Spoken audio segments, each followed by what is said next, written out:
Hi everyone, so in my today's video I'm going to tell you that the object that you will insert on your Canva screen, how can you move that object, as this object is already animated but you want to move that object also.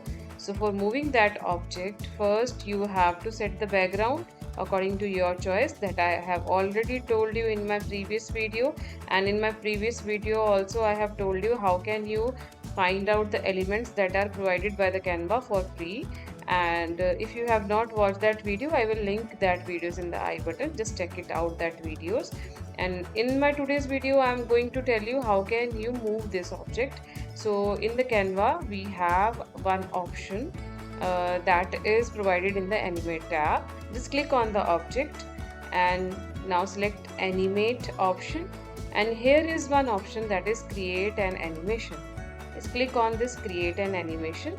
It will create a box around your object, and press the left click and drag your mouse according to your requirement or the way you want to fly your object, like this. Okay, now it will show you how your object will move.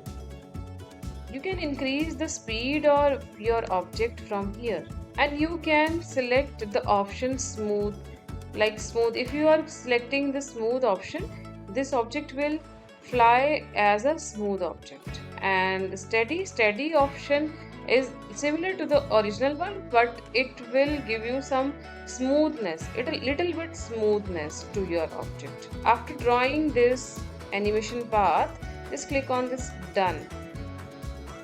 Okay, and now you can see your animation by clicking on this tab. Here it is written 6.0 seconds, and here you can watch your animation by this way. If you want to go back to your Canva screen, just click on this close button or press escape key from your keyboard. So by this way you can provide the animation to your object. I think it is clear to you. If you are liking my video, just hit the like button and don't forget to subscribe my channel. So see you in the next video. Bye bye.